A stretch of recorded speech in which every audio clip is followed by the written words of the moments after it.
Let's see. So it is 7:02. We are returned to open session. At this time, is there any public comment, or did we receive any emails for public comment? Martha, you're on mute if you're trying to say something. Sorry, we did not receive any public comment emails. Okay. Then at this time, are there any changes to the agenda?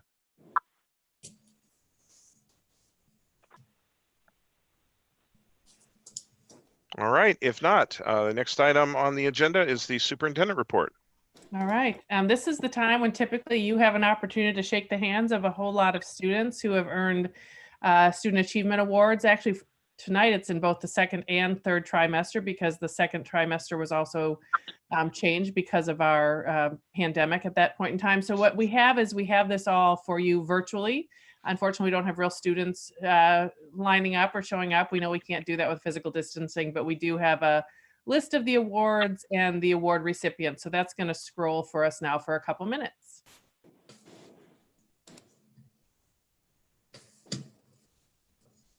Is that going to be on Don's screen? Yep, 1 second. Okay.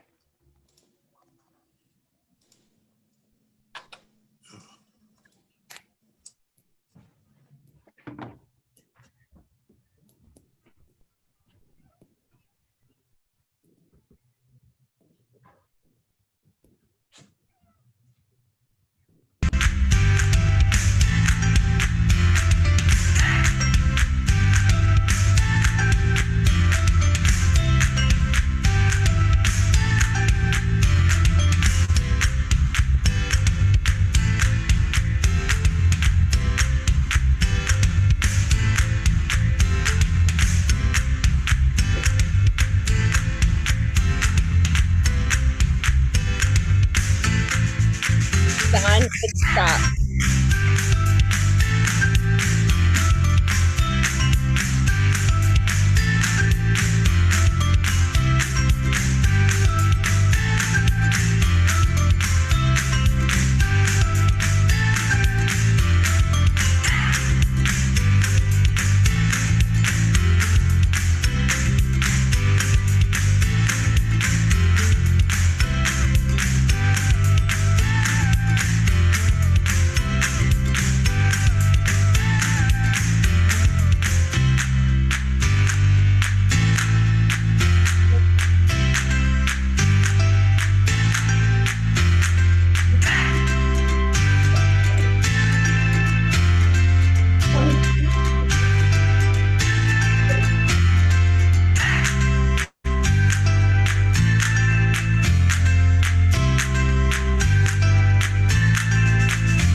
All right, thank you all for tuning into that. Thanks to Angela and the principals for creating that. And we would have had a lot of children in the Hauser LRC had that been live. So unfortunate that we weren't able to get everyone together, but great that some of those programs have continued. And always a thank you to the Board of Education, because you really support all those special programs and services that our children participate in. So thank you. Just also wanted to provide just a brief update on remote learning. We've been talking about that now for really the past couple meetings, and I don't need to dig in deeply unless the board has other questions. I did want to share that we are going to be offering our summer school program virtually this summer. Actually, the State Board of Education made a decision that summer school programs had to be remote, and we were leaning that way anyway as we were looking at all the challenges of physical distancing and doing all the health and safety checks that could have or might have been necessary. So again, thanks to Angela and to Kim Hefner for putting together a program. We already have, about 61 students, I think, registered to participate. And our programs will be in what we call our skills program, which is additional academic support for students identified as who would benefit from that. We also have our enrichment classes. And then this year, we're also looking to have things like some book clubs and math clubs so that they are not necessarily the same intensity of a intervention class, but that they would be a nice opportunity for children, particularly whose parents feel that maybe they weren't as engaged or connected during this period of remote learning. So you have an update for you on that. I know you, many of you had also kind of wanted a bit more of an update on where we are with our technology device collection plan, and Don Tofano and the team have done a nice job. And I know Don is here if you have questions for him. We are collecting all of the devices back for kindergarten, first and second grade. Those students have used iPads, and there's a sense that those iPads need to come back in and be repurposed. The apps that go out on them are fairly different grade level to grade level. Then our third and fourth graders will actually keep their Chromebooks at home over the course of the summer. Our fifth graders will turn them in because they are heading on to Hauser and they'll be issued new devices. And then our eighth graders are turning them in as they come and do final pickup of belongings, et cetera. So we'll be collecting those. And Don has also shared some information about the cleaning process. I don't know if anybody has any questions for Don Tofano specifically about the devices. The other thing that I have, sorry, Sure. I muted myself again. I just wanted to know, when will we tell the families these dates? We're going to get that sent out tomorrow. We reviewed the schedule today at our leadership team meeting. So we'll get that communication out tomorrow, and the collection will begin the first week of June. Okay, thanks. Any other questions about the technology or about summer school? Then the other thing I just wanted to share with the board and with the community is what we know now is that there is still an unknown about the start of school for the 2021 school year. As we've shared in the past, we know that it will either be remote, where we'd like to do some additional enhancements if we are in an ongoing remote learning mode. It's possible, I think very, very unlikely, that we would be back sort of with the full student body with a lot of health precautions in place. I think the other more likely scenario is what we call kind of a hybrid or a flexible learning model, where what could be determined is that we have children back in smaller groups and address the physical distancing as well as a lot of the health and safety checks. So what I want to assure all of you and the community is that we are looking at all of these scenarios, because what we understand is it will be the governor or the State Board of Ed, or in conjunction with the State Board of Education, that will make that determination. And because it's unclear when that determination will be made, we feel like we need to be ready to kind of, I'll say, pivot in whichever direction. So I have also asked a group of teachers to continue to work with us over the course of the summer, meet about every other week, probably for about an hour. This would be a small leadership group that will help us look at sort of the pros and cons of these different models. And then, when it comes time to perhaps make a significant shift, that we would potentially bringing in larger teams of teachers. But I think it's a nice idea. Very nice that we have teachers that are willing to say, sure, I'll come and join you. It'll probably be in Zoom meetings over the course of the summer, but we know that the considerations really vary from kindergarten through eighth grade, and special education and interventions and supports and mental health services, and the considerations in each and all of those areas is really valuable, not just to have our leaders in conversation over the summer, but to have our leaders and our teachers in conversations over the summer. So wanted to share that piece. Then moving on to things that are not related to remote learning. We did have a regroup with the group, Lakota group in Gewalt Hamilton. As the board probably recalls, we kind of had, that was another thing that kind of got stopped short as we went into the school closures. So we had a nice just kind of reconnect, and included April May from Hauser and Pete Gatz and Jim Fitton. And we looked at some of the design options that Lakota and Gewalt have continued to look at. So I've reached out to both Linda Murphy and to Joel Marhul to convene the Facilities Advisory Committee probably in early June to kind of pick that project back up in terms of consideration. So we'll be bringing more information to the board, hopefully over the summer months. So we'll stay tuned for all of that. And I know the board will, but we'll keep the community informed too. And then I know people have continued to sort of wait and listen for any updates from the Hollywood Citizens Association and the lease. The board is in the process of considering some options of a proposed lease changes, lease modifications that the HCA submitted to us. So there's no formal news or update at this point in time, but that is something, again, that we'll be looking at over the course of the summer.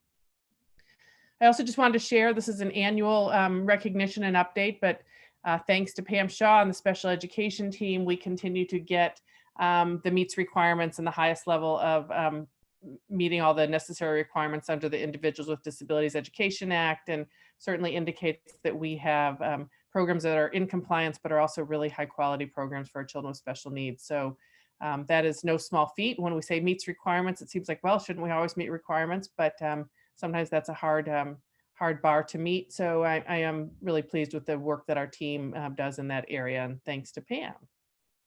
And then construction update, which we've been doing at each of our meetings, and I'm going to turn that over to Ramesh Nair, who's over in one of the other Zoom windows.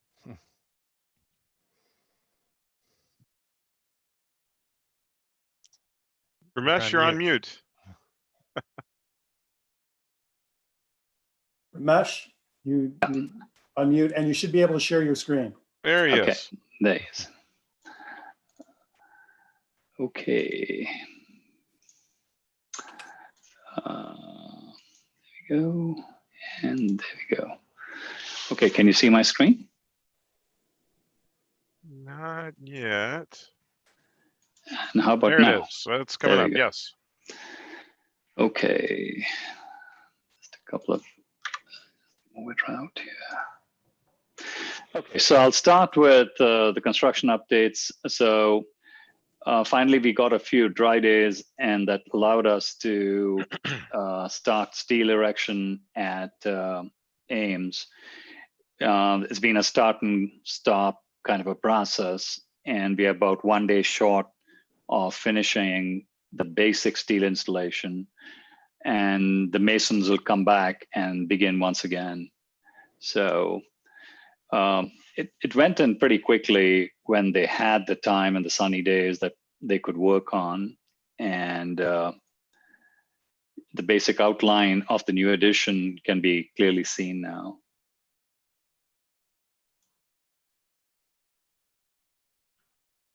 It's a pretty small crew that completes this task. It's pretty interesting to watch if you haven't seen steel being put in place. Just a single crane which they use. Switch over to the video.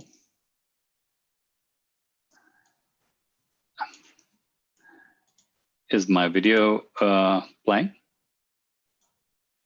It is. So as you can see, it's just about 6 people that run the whole steel erection process. And the bar joists go in pretty quickly once they put them up in place at the roof level.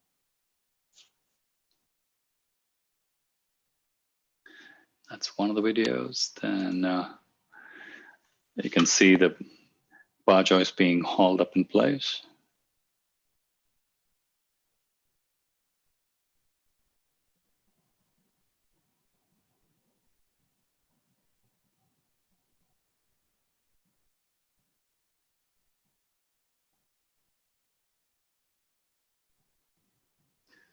This was from Saturday last weekend.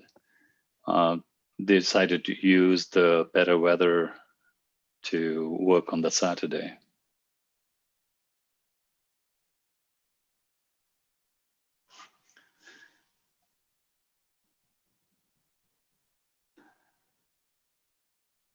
Then I'll move on to Blythe. So the foundations are complete at the main front entrance, the secure entrance. The next step is to start with the superstructure there. The interior classroom renovation is in progress too, and the new footings being placed out there. More interior demolition. They've saw cut the slab. Now we get to the interesting part. This is the pool, the old admin offices. Once they stripped off the subfloor, the bar joists were exposed. And it's interesting to note that the bar joist actually was resting on the water edge. That's all it was, right across. The pool was in excellent shape, to be honest. I'll get into a little bit more detail of the pool because this is the brick facade being erected for the elevator shaft at Central. They made good progress on that. You can see. So once they removed the wooden joist that you saw in the previous picture, that's the pool out there. It was, as I said, it was dirty, but in still pretty good shape. As you can see, you can see the slope of the existing slab there. A little panoramic view of the entire pool.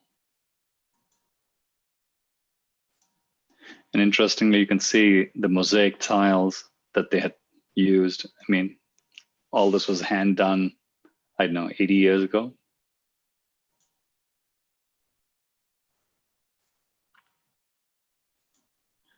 The close-up of the mosaic. That's the pool which was infilled yesterday. That's crushed gravel that was brought in place. That'll get compacted and they'll pour a concrete slab to finish the installation over there. I'll jump to this video of the pool area too.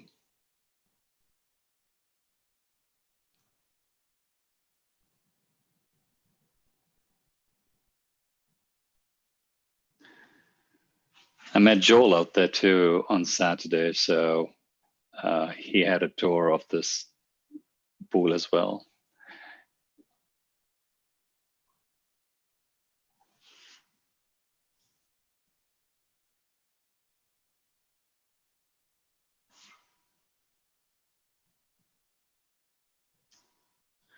Okay, and then I'll go back to the main construction itself. So with regards to Blythe, we are on track. There's only one small hiccup, which is the rain screen, which is arriving really late in construction towards the mid to late part of July. In the case of Ames, we are slightly behind right now. I would say we're about 10 days behind, but I think as the weather warms up and we get better days, we should start to catch up. And I think according to the makeup schedule that I discussed with Berglund, it looks like we should be caught up by the end of June with the schedule at Ames.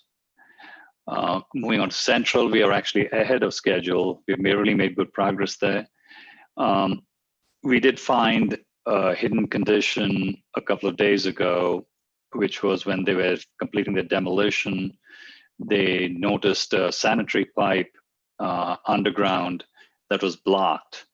DLA and the engineer Berg was on site and they videoed the pipe, and they finally found that the blockage was far more serious than what was anticipated. The connection between the two pipes were of two different sizes. the time to correct it is now. So this is a completely unforeseen condition. And we've asked the plumbing company to write up a price proposal to fix this issue. So this is beyond our scope of our project, but if we do it now, the point being that we should be able to save a good 40 to 50%, and it would not be an emergency fix when school's in session.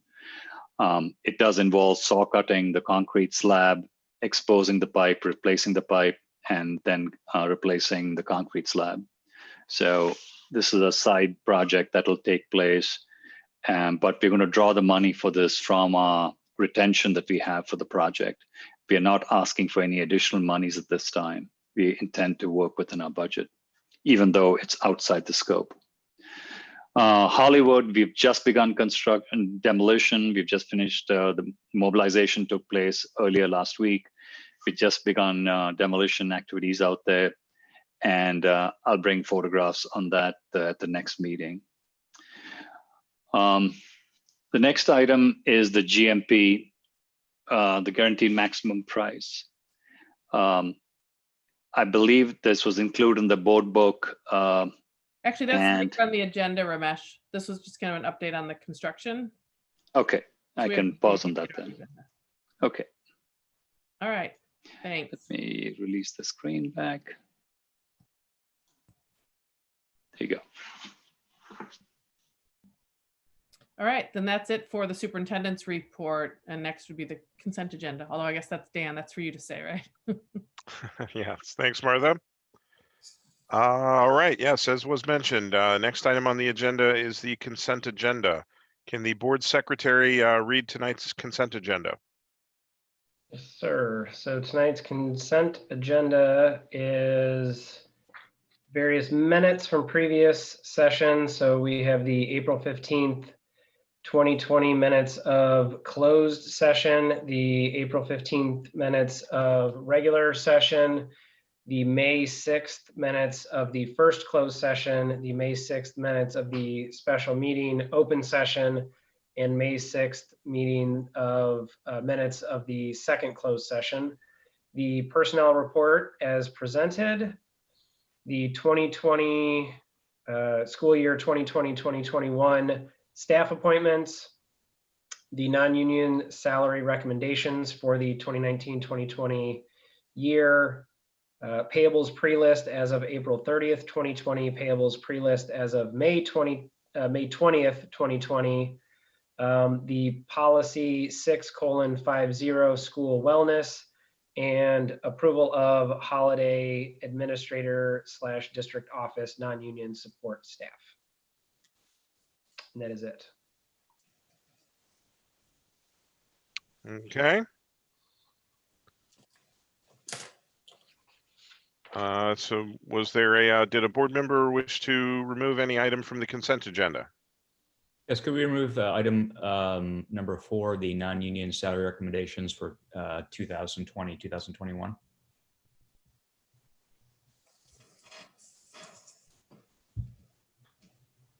All right. At this time, is there a motion to approve the consent agenda accepting item number 4, I believe it was? I think that's right. Yep. So moved. Second. Okay, Jim, can you call the roll? Mr. Marhol, Aye. Mr. Muirhead, Aye. Ms. Murphy, Aye. Mr. Miller, Aye. Ms. Kleiber, Aye. Mr. Barsadi, Aye. Mr. Hunt. Aye. Motion passed. Okay. So what was the discussion on the item number 4?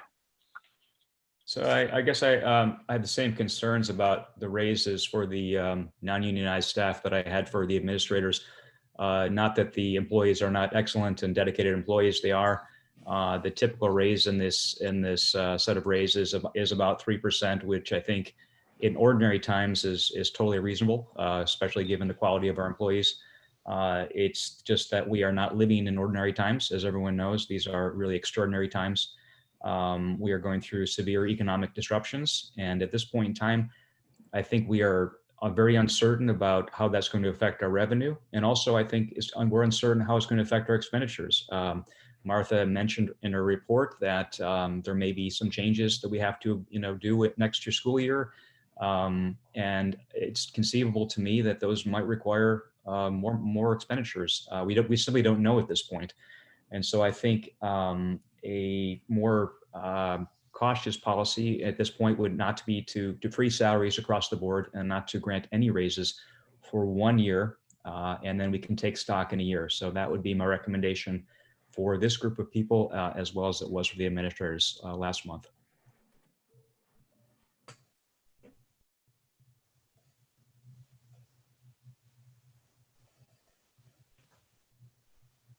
Anyone have any other thoughts on that? No, I mean, Jeff, I understand where you're coming from, and I mean, we are living definitely in very uncertain times.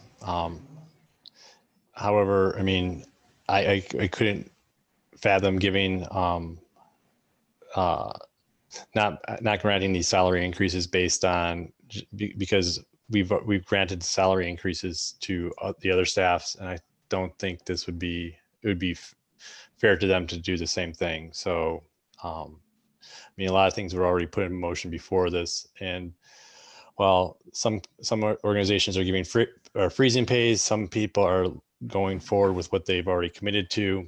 I'd rather we stick with what we committed to, because next year I do think is going to be very, very painful, unfortunately. But and so we'll be looking at a lot, definitely, quite possibly a different landscape at that time. I also agree with Mr. Miller. I especially was not okay with some of those percentages that were far beyond even the 3%. I don't think this is the right time.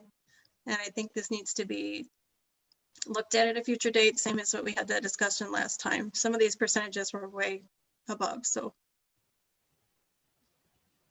Yeah, but we also point out that because we moved everything, we moved a number of things around, we repositioned things, that the overall effective increase is under 2%. Only with an assumption of a certain hiring that hasn't happened yet, and that to me is a little bit too much of an unknown. There was an assumption made about a salary decrease, but I'm not sure that's feasible, so. Well, I don't know, Don, if you want to comment on that, but I mean, it's going to be a significantly junior position. So, I mean, that's not unreasonable. No, and I have two candidates. We narrowed it down to 2, and we hope to be able to offer someone a position before the end of this week.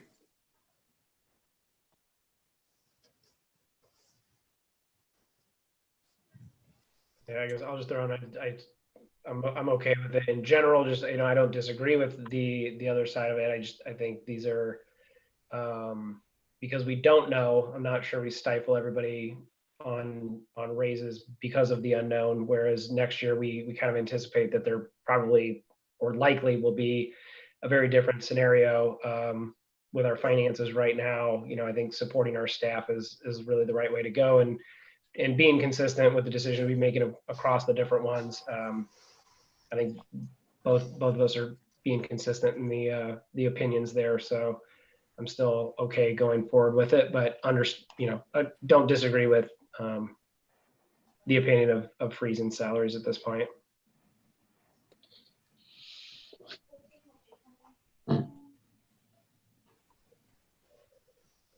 I think Linda, this set of Go ahead, Joel. I think this set of raises it is consistent with our professional teaching staff and their contracts with approximately 3%, which is similar to what we're talking about for some other staff as well. So this set of raises is consistent with what we've done elsewhere. Now, while it may not be, just appropriate to always go with the flow. I think we recognize that this may be the last 2% raise for a while as we figure out the repercussions of the economic conditions that we're looking at in the future. But I don't think this is an unreasonable proposal, and I can support it.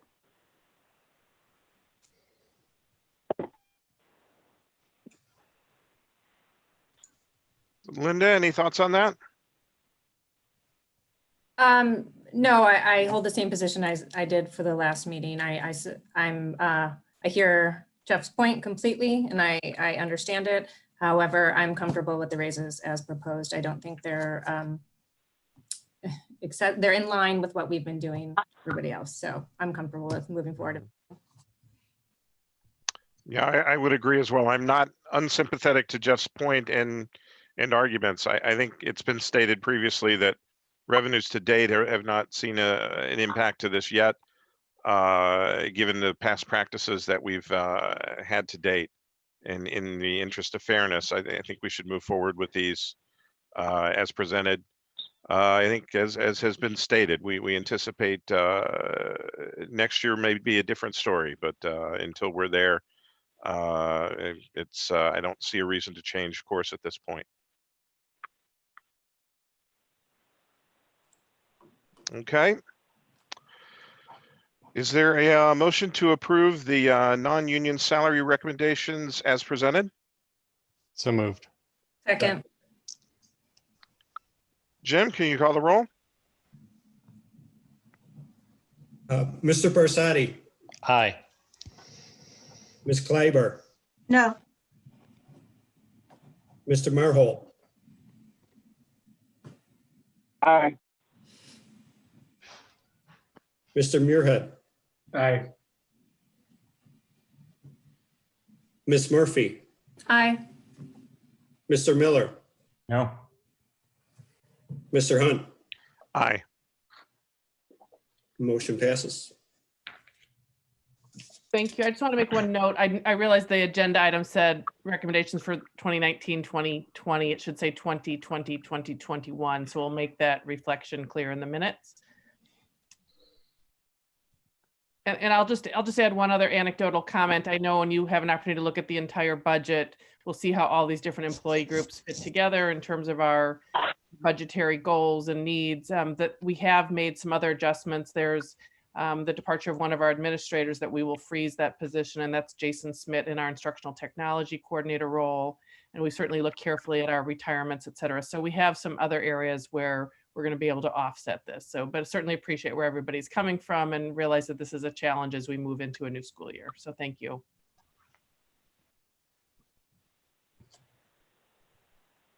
All right. Let's see. So the next item on the agenda, the Riverside Education Council, nothing underneath. Do we have anything from that tonight? REC?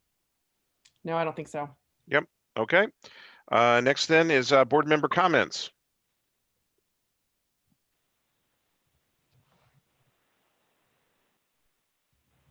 No one's been to a performance lately?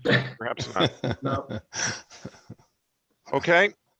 Next then we'll move to committee reports. First is Finance Committee. Nothing to report other than that there's a small amendment to the fiscal year 2020 budget that Mr. Fitton will talk about later in the meeting. All right, thanks, Jeff. Next then is the Facilities Committee. Joel? I think Ramesh and Martha have already covered it. Progress on our improvements is going forward well with relatively minimal disruptions. And we will be meeting as facilities for the Central House campus later in June. Okay, thanks, Joel. Next then is the Personnel Committee. Nothing at the moment.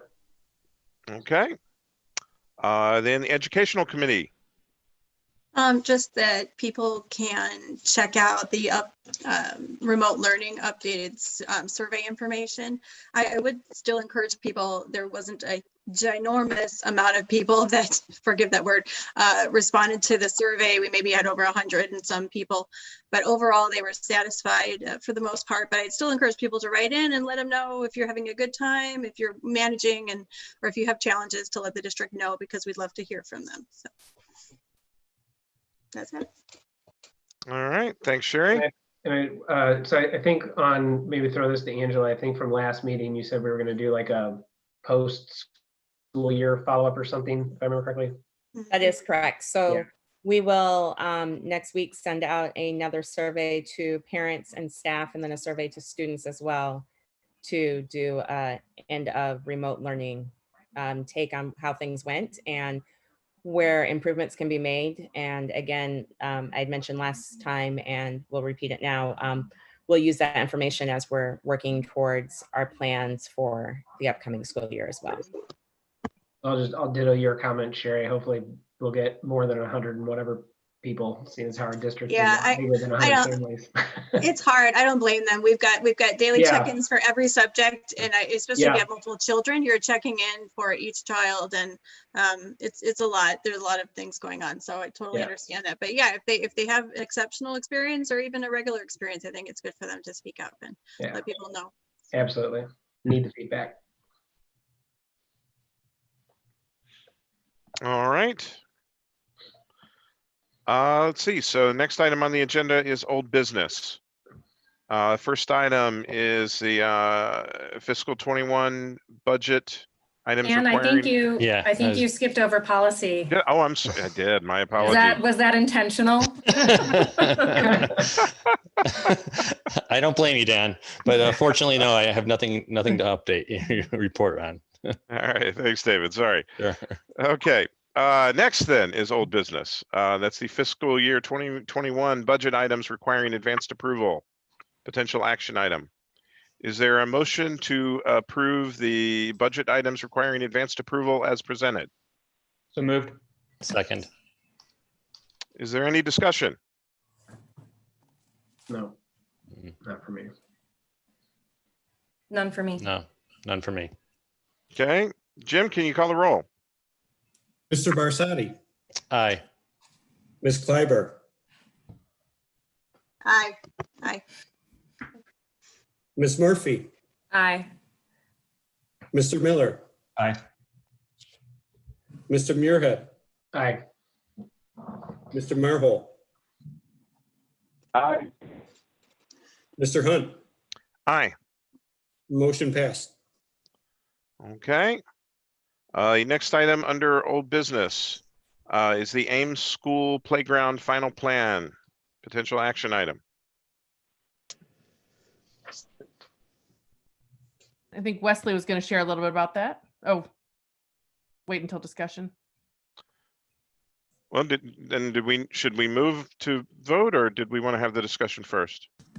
I think you have to make the motion first, and then Yep, okay. Mhm.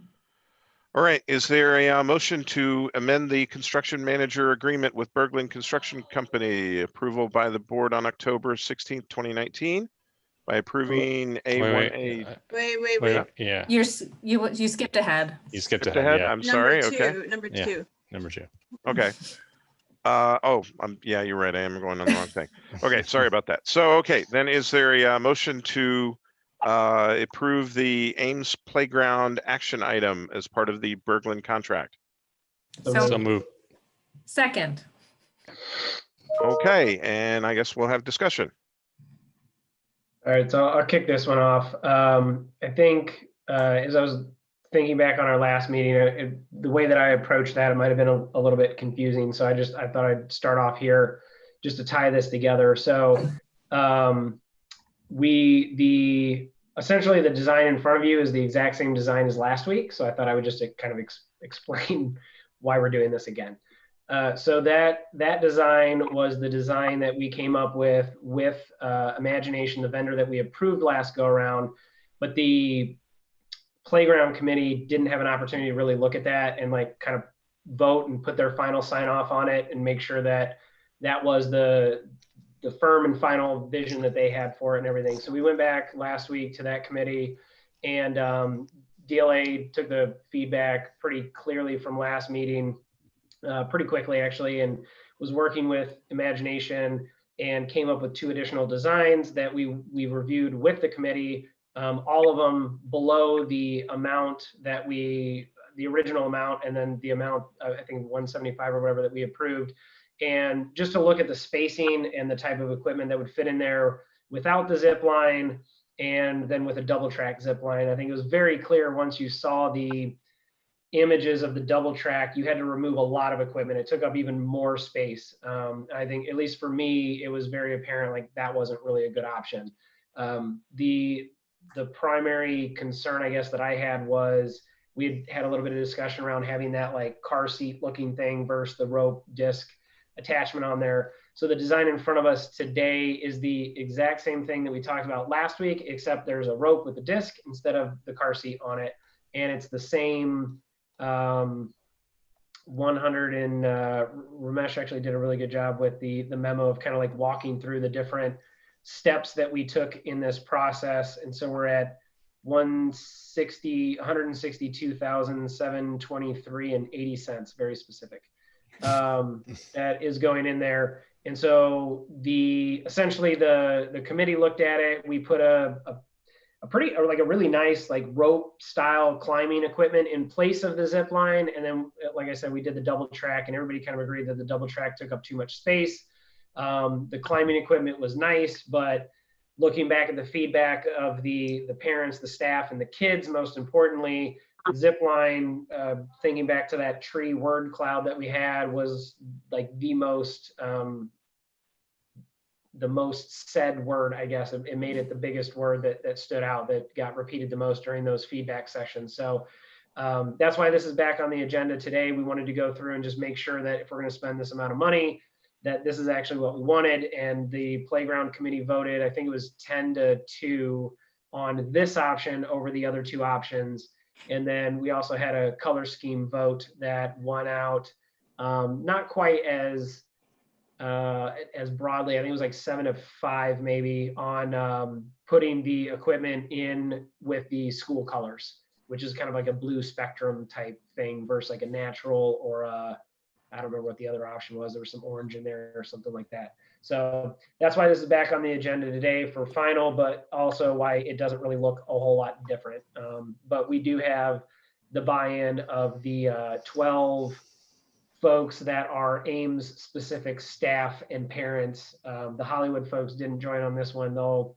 When we hopefully get around to the Hollywood one, we'll have this same conversation or a similar conversation coming up. But that was kind of the difference between a couple weeks ago and today. So from there, I'll kick it over to, I think, Ryan. Are you going to take it from here and kind of explain what we're looking at? I am, but I'm going to do that by introducing Vivica Larson, Okay. With Imagination. Vivica worked with DLA throughout the process, even before they were awarded the project, and has been great in helping us understand what our options were, and coming up with different schemes for the committee. So she's going to walk us through option 1, which was, as Wesley mentioned, the overwhelming vote by the committee, and kind of explain the different pieces of equipment and the play value that each of those bring. So I'll turn it over to V. Okay, I don't have the playground on my screen. I don't know if you guys do. I can share my screen if you'd like.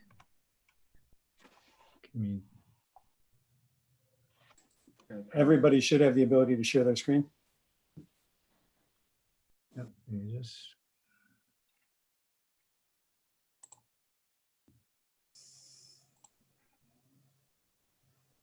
Everyone see my screen? Yep, I sure can. I can now get to the correct option. Yeah. Bear with me for one moment. Yeah. There's the other one we didn't choose. There we go. There you go. There we go. Okay, so the structure, the Well, we'll start over in the right-hand corner. Yep. So that's the main structure for the 5 to 12-year-olds. So rather than choose one large composite structure, we chose to really use a lot of different varied experiences so that kids of different abilities and temperaments have room to spread out around the playground. We think that's a richer play experience. So this structure is a tower.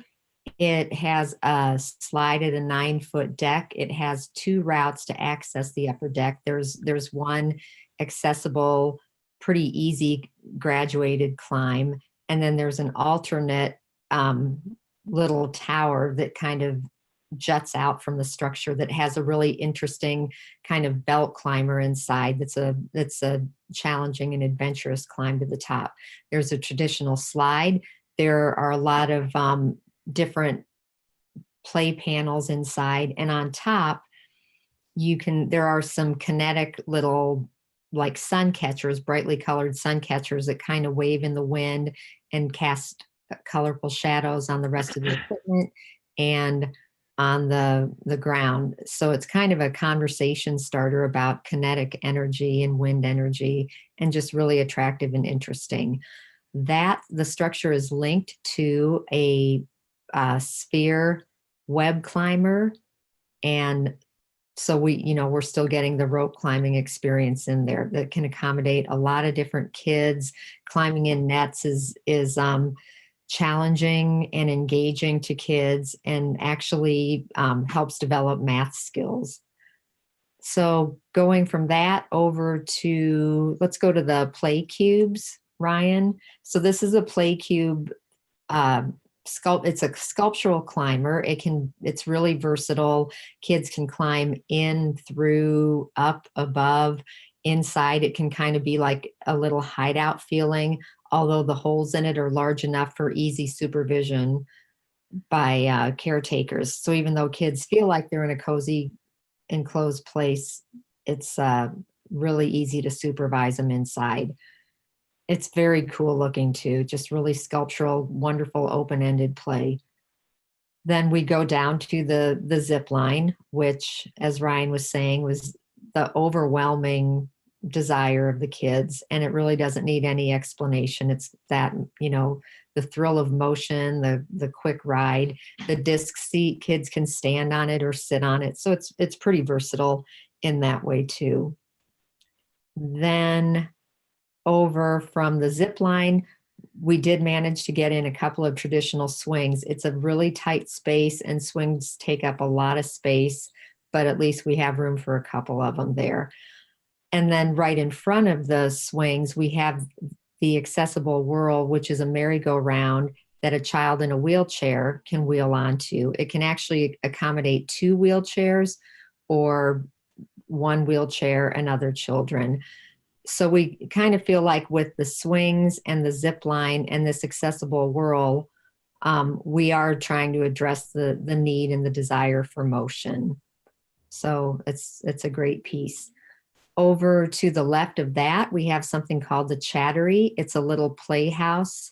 It's a wonderful setting for imaginative play for the younger kids. So this is the area now for the younger kids.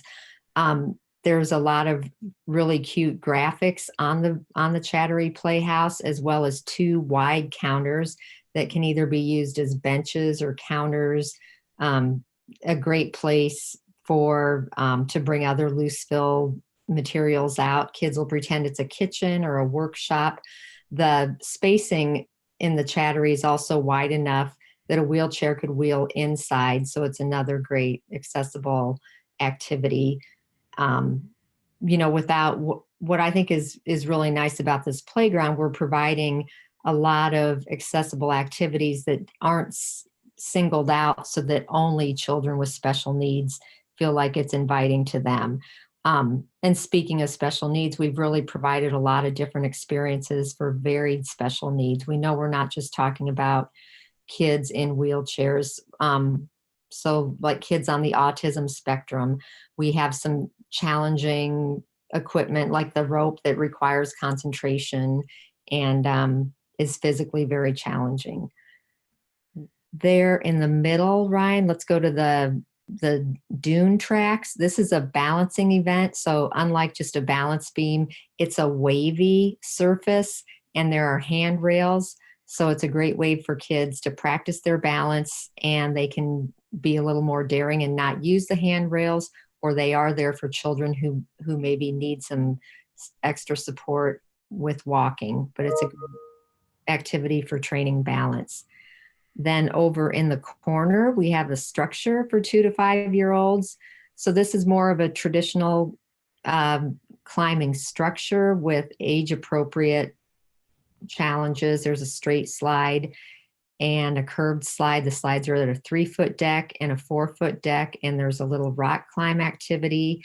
There's a cute fabric shade over the whole structure that makes it attractive and just kind of gives it a little sense of space. And then there are a couple of activity panels on it as well. Then if you move over to the right, this is a Cloud 9 swing. It's a basket swing. And this, once again, without room for a lot of traditional swings, the basket swing is really preferred by kids. You'll be amazed at how many kids will get on there. So again, that motion activity, the swinging, it's a great social activity. And it's also another good ADA compliant swing that's good for kids with special needs. It can be helped to transfer onto it and swing with their friends and provide that soothing motion of swinging. I think that's everything. Are there any questions or comments? So that's the music that Ryan's pointing there too, if you want to hit on that real quick. Oh, yeah. Over there to the left, we have the area of the musical instruments. We have a chime panel, a little musical, chime panel that is like the 7-note scale with 2 rubber mallets on it. It's actually, every note is brightly colored, so it's really cute as well as being a fun activity. We have some conga drums. The drums are different sizes and colors and all make different sounds. And then we have a little cabasa that is like a rhythmic, it's a wheel that you spin, and there are like metallic beads inside that you can move it back and forth. And so it's kind of a rhythmic instrument. And this is a great place as well. All of those are mounted at an appropriate height and angle that they're all accessible to a child in a wheelchair. Yeah, so this design really hit on literally everything that came out of the feedback sessions from the students, the AIM students, the parents, the staff, all that kind of stuff in relatively small physical space that we have. And I think so one of the concerns I had was around the swings, because swinging was a lot of things that I had heard personally from some of those about, I'm waiting in line for the swings to swing with my friends, stuff like that. But what the committee provided was, with all of this other stuff, that's important now because of the equipment they have. But when you get this more variety of equipment, the swings are probably going to be less important to the kids. So that helped me get a little bit more comfortable with only having 2, because currently there's 4, but there really isn't a lot of other equipment. So this is going to be a huge enhancement to the current playground that they have. I think this design, I'm not going to get these numbers right, but this design was like 160 something kids. It also provided the most, however you want to look at it, capacity. It's, just adding up the different pieces of equipment within safety boundaries, it was 160 something. So it did give us the most capacity, but that's just purely in the brown, which represents the mulch. That's not even taking into consideration the asphalt, concrete, whatever, I think it's porous concrete that we're doing there for the basketball court / kickball court / 4-square court / whatever else we want it to be where kids might be at. And then from a monetary perspective, this was the middle bid, but our low bidder did not include the bike racks and the benches. And so we have benches, which you can actually see the little, So there's like 3 of them that kind of on, or 4 of them, sorry, 1 on each side for kids that just don't feel like engaging that day and they just maybe want a little bit of space to themselves or something like that. The other bid didn't include that or the bike racks, which I think, I'm trying to recall, Ramesh, that I think it was like an additional 10 or 15 that you add in, and then this vendor ended up coming down. And so I think our gap now is only like 20 something thousand, which, you know, from a percentage perspective is modest. And then the Gaga pit actually isn't even included in here. So there's a lot of space for the kids to actually play and be imaginative and focus and strength and stuff like that. And I really like this addition of the symbols here to kind of indicate what is accessible, which actually really helped with my personal opinion on this too, because I was thinking like, all right, I see why we did an accessible zip line, because a lot of this other structures, you know, climbing or other physical abilities and stuff, but kind of looking at it from this angle, I think we do have a very well balanced, well coordinated, and reasonably cost effective playground here. So this was the opinion of the playground committee as well. So this is the one that we're presenting for vote tonight based on our conversation last week as well. So hopefully that provides a little bit more clarity of at least what I was thinking when I was chatting with all you guys a couple weeks ago. Yeah, I would agree. Just to reiterate what you were saying, Wesley, what I like about this design is the variety of types of activities. And as we really started to dig into it and look at the need for the accessible seat on the zip line, and what other items we had that already were accessible or are accessible, it just made this option stand out all the more. So I think it was a worthwhile process. So. I think, yeah, I think this definitely looks good, and I appreciate all the work that the committee has done on this, and I think that the final result is quite good. I did have one question about Wesley. You mentioned the sitting areas for the kids that are sort of just want to sit and not play. What's happening with the sort of the area to the north of the or the concrete area? Because we talked a little bit about that area, and I know that was supposed to be grass. And you know, my sort of vision for that, or thinking of that, was, you know, if we could get some trees in there, that over time that could be a good place for the kids to have benches to sit as well, for, you know, more naturalistic setting, that they're not sort of in the thick of things here, you know, and they could sit and read a book or whatever they want to do. I mean, is that something you guys have considered at all since we talked last time? Or it is part of the design. What unfortunately this doesn't show is you can see part of the basketball courts here. Beyond that is a grass field for kickball, and then the Gaga pit. So there's some grass there. Near the musical instruments, this area here has a bench with the memorial tree and stone, and it's more of a secluded wooded area with a couple of trees there. So there are a couple of spots for respite that aren't necessarily in the thick of play. So we did try to give some consideration to that as well. Brian, the other thing we've talked about, I know that tree line along the neighbors, we've talked about, you know, ideally we would want to maybe plant some trees or something in that area. That's not really part of the plan officially yet. Yes, that is something that has been discussed, and we had the landscape engineer, our architect, look at that and suggested a hedge of arborvitaes installed at 6 feet, and those can grow to 10 or 15 feet when mature. So it would offer a more park-like setting, a nice screen for the neighbor as well. So that's an option that we're looking at. I think that's a great idea. I also want to thank the committee for providing so many accessible just pieces of equipment. That's really great, because I'm sure it must be difficult. Sorry, my cat jumped on my lap. She's crazy. It must be difficult to find playgrounds sometimes that actually work for most children. I also would love to see more shade trees for those children that are more introverted. They may not play the same way. You might want to reflect in a more quiet place. So I would totally support that. And the arborvitae, I think, is a great idea. Maybe it'll soak Yeah. up some water too. Yeah.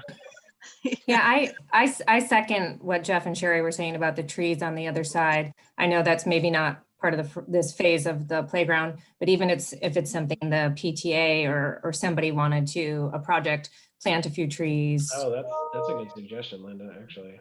Yeah, I mean, because I know sometimes they want to give back in some way Yeah, to a yeah. project, so maybe that's an avenue.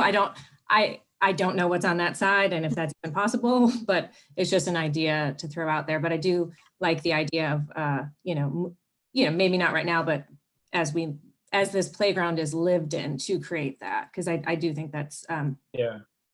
really nice, and it would help with water, and it just creates a nice change of scenery and something else. So I would support any sort of like investigation into that.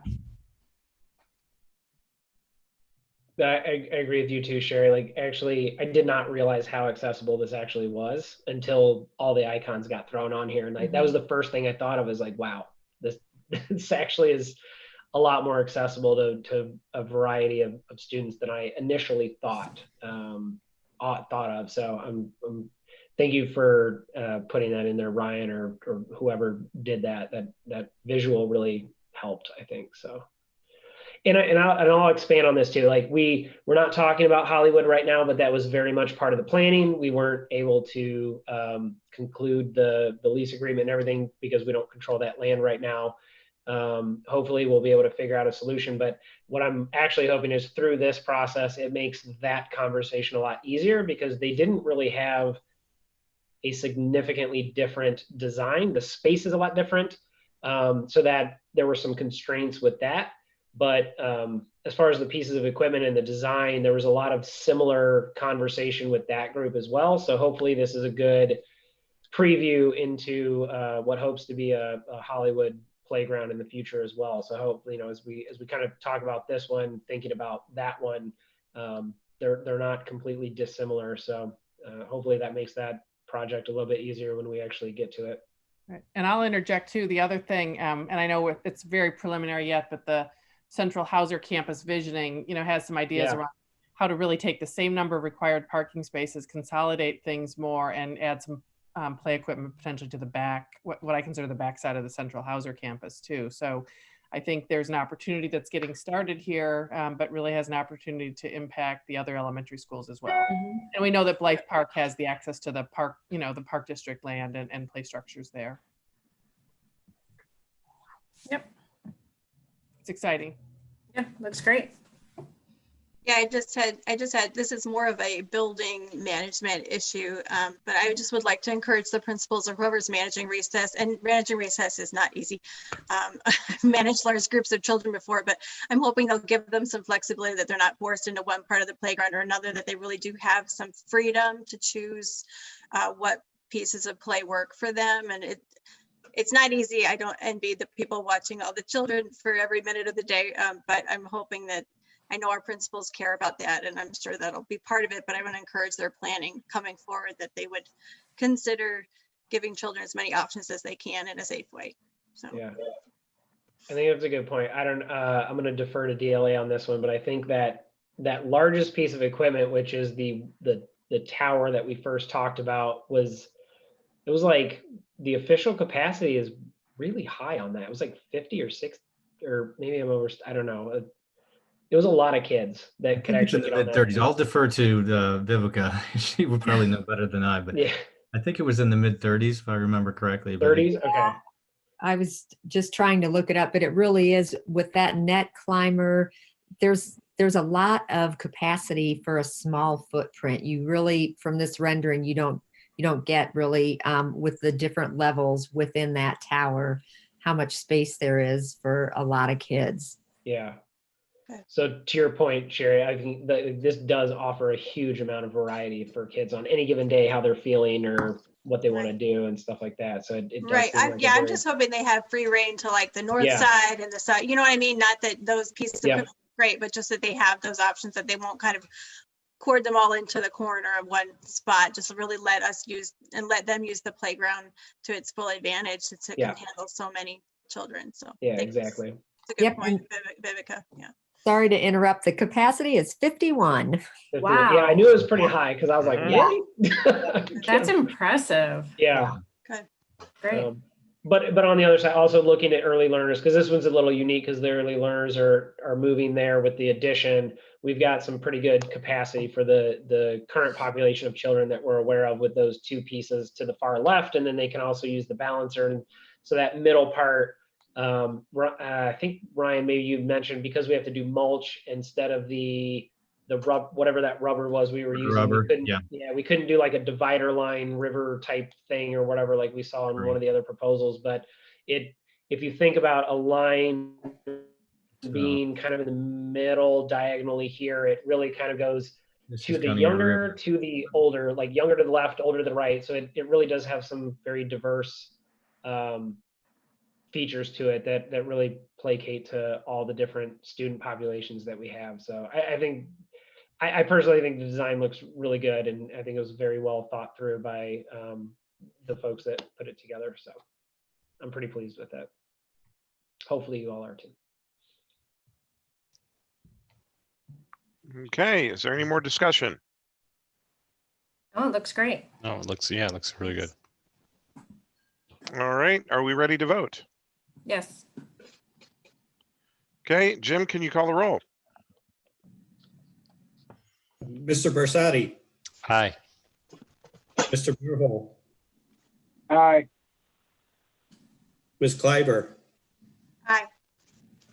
Ms. Murphy, Aye. Mr. Miller, Aye.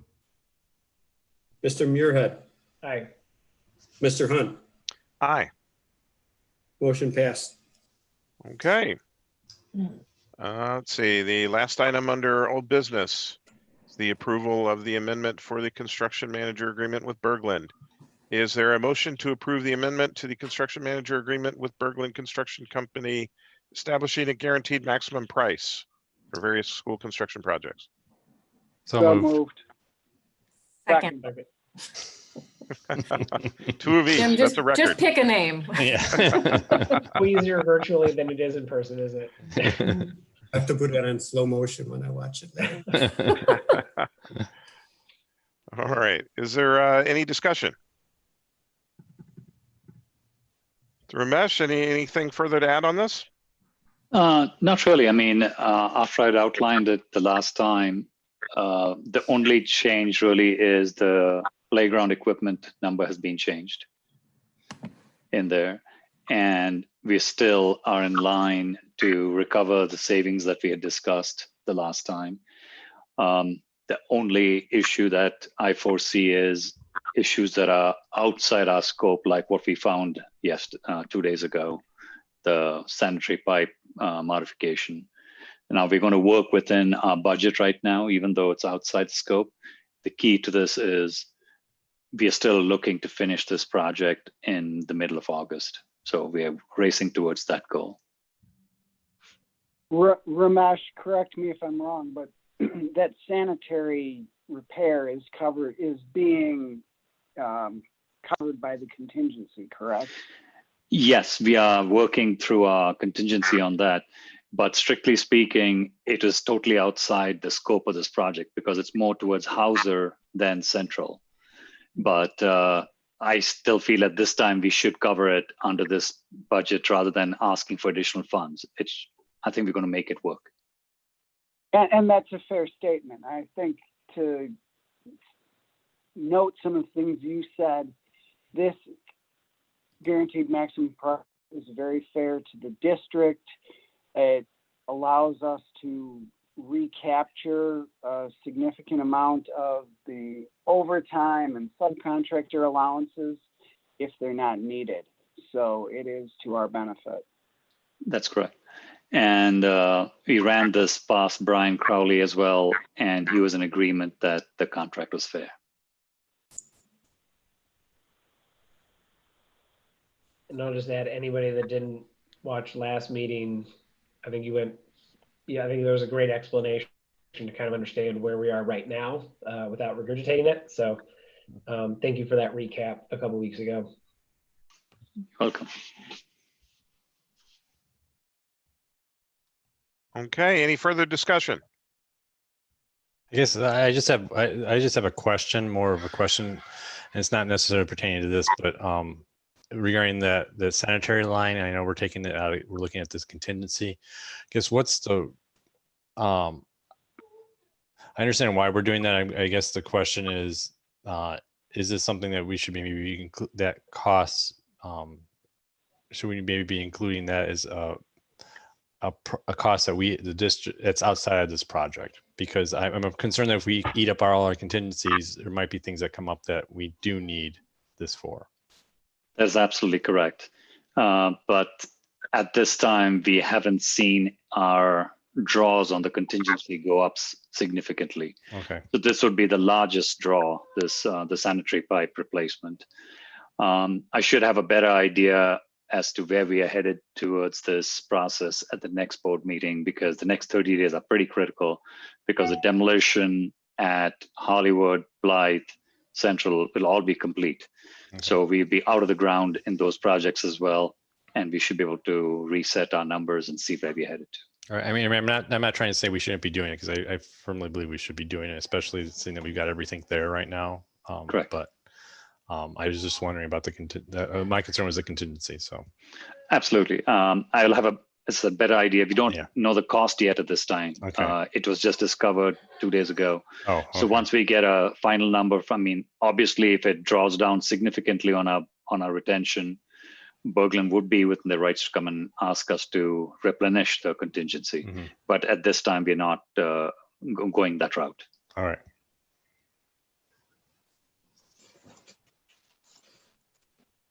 Okay. Anything else?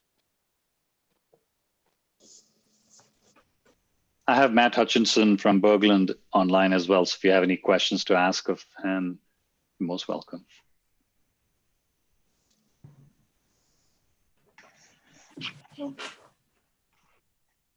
Any questions from Matt? Go ahead, Matt.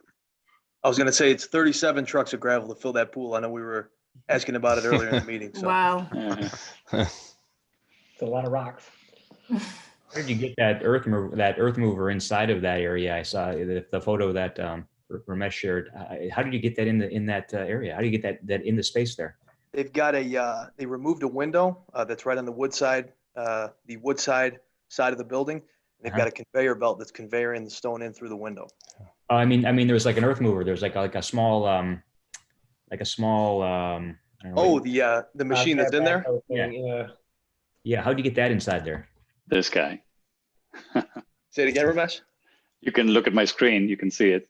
Yeah, that thing there. How'd you get that inside the building? That came right in through the double doors. Let's see. It'd be the. It's on the side out here on the west end. Yeah. There. Yeah. That would have been Actually, a great thing for the kids to see if they were in school, right? Yeah. One of those driving down the hallway. It's actually made by Lego, so. Yeah.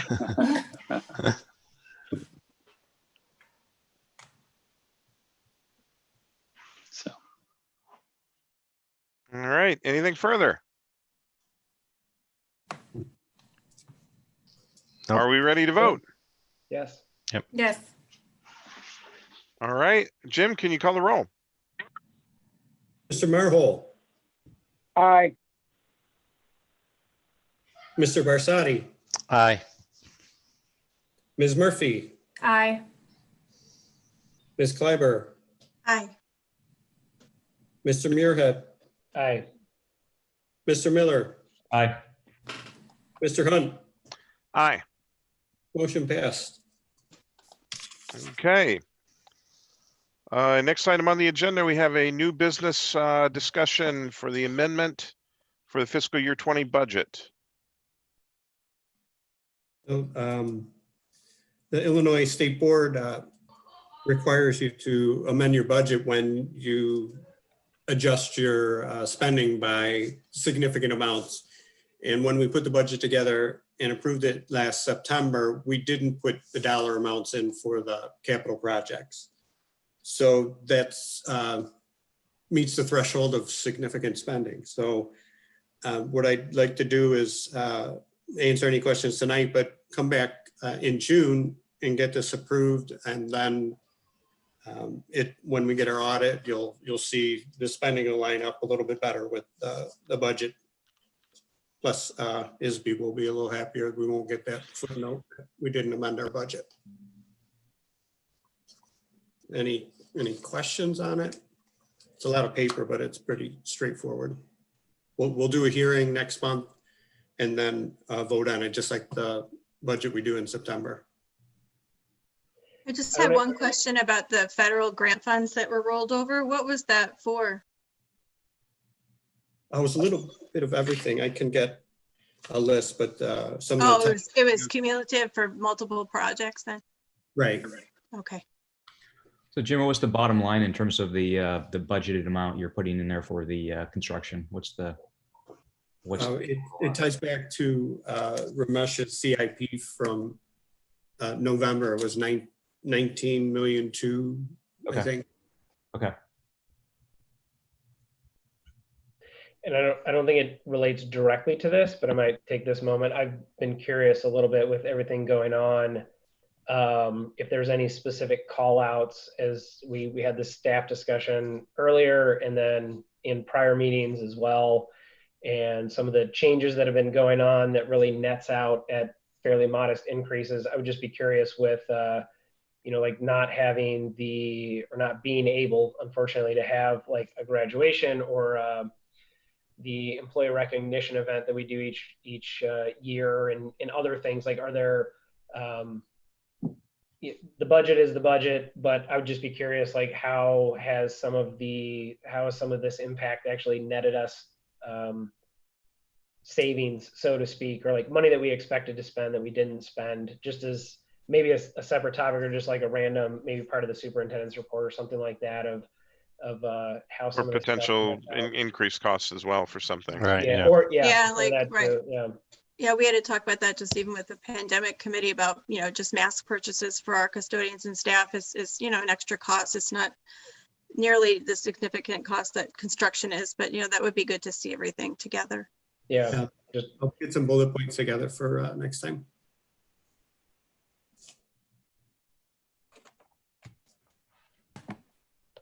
All right. Any further questions for Jim? no. Oh, wait. Okay. Has there been any additional public comment? No additional public comment. We did have, I know Angela wants to just add a piece here about our Student Achievement Awards, right? This might be a good place to do that.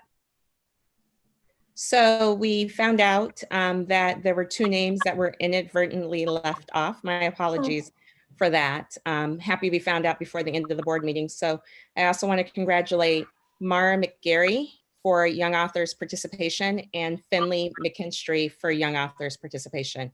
Wanted to make sure that those 2 students who were waiting for their names to be shown on the presentation heard their names in the board meeting. So thank you for that time.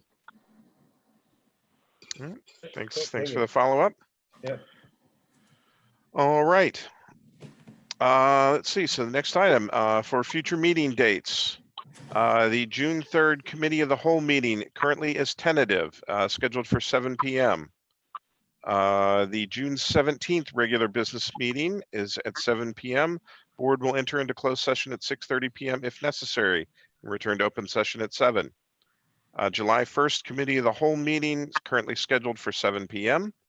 July 15th regular business meeting at 7 p.m. Board will enter into closed session at 6:30. Return to open session at 7 p.m. if necessary. If there is nothing else, then the meeting is adjourned. Actually, Dan, I'm going to interject. I'm going to turn the board meeting schedule into a question for the board. So Okay. the June 3rd Committee of the Whole, and as well as even if people want to think far enough into the future with the July 1 Committee of the Whole, typically we haven't had the July Committee of the Whole. We do typically have our June, but given what's been our virtual meeting situation, things being a little bit different, obviously not having end of the year student awards or anything in June, would people prefer to potentially cancel that one and keep our regular June board meeting? Or do we want to wait and see what's going on? The June 3 one probably is TBD for the moment. To be determined or to be canceled? I mean, Possibly having it possibly being canceled, not Okay. 100% sure. Yeah. Potentially needing to make that a special board meeting to approve some stuff. okay. Right. I mean, I'm more interested in wanting to keep the July one, even though I know we canceled in the past, just given so we can figure out, get an idea of where things are going with the especially for like the education, how we're going to be planning the following year. Yeah, I agree with that. We won't have a lot of finite answers necessarily, and we might get a better construction update since we'll be finishing through August. Maybe we'll get a bit to hear from about that. I think that July is better timing. So I think that you all make a good point. Even though we're meeting virtually, there's still a lot going on. So happy to keep the meetings as lined up in the schedule. So we will anticipate that and can always make a modification within. Yeah, but to Wesley's point though, it is right now, it's TBD. I mean, there are some things that we might need to discuss, but I mean, I'm completely fine with canceling that one. So, yeah, I guess if it's my recollection of what was spoken of earlier, yeah, that's essentially a TBD, but most likely to be canceled, but pending conversation, I guess. Yep. Yeah. All right. Thank you. All right. Anything else? Going once, going twice. It's only 8:30, guys. Don't say that. It's something will happen. Nobody said it this time. That's why we're good. We're so sorry we missed the names of the two students, but they were tuned in. And according to Don, we had how many people tuned in at the beginning? About 40 people, right? So about 40 at the beginning, and then during the construction presentation, about 25. Nice. Oh, wow. Great. Good. Okay. Very good. We are viral. Yeah. Record, yeah. We still have 10. There's still 10 holding on right now. All right. About the Zoom thing. I just, not unrelated to the meeting, Dan, but just the Zoom. Does everyone see the same? Is everyone arranged in the same order? Because I'm curious. Like, No. it's just random. Yeah. Okay. Yeah. Because in my order, you're in the top left, Don, and Linda's in the bottom right, and Ramesh is in the top right, and Dan's That's the same as me. Yeah. I see myself in the 2 slot on the top next to Jim. Yeah. Between Jim and Ramesh, right, that's I'm where I in am. the top left on my screen, so it is interesting. Yeah. It's a hard mix. If you ask somebody for a high five, you don't know who's going to give it to you. Yeah. All right. All right. Well, if there is nothing else, then the meeting is adjourned.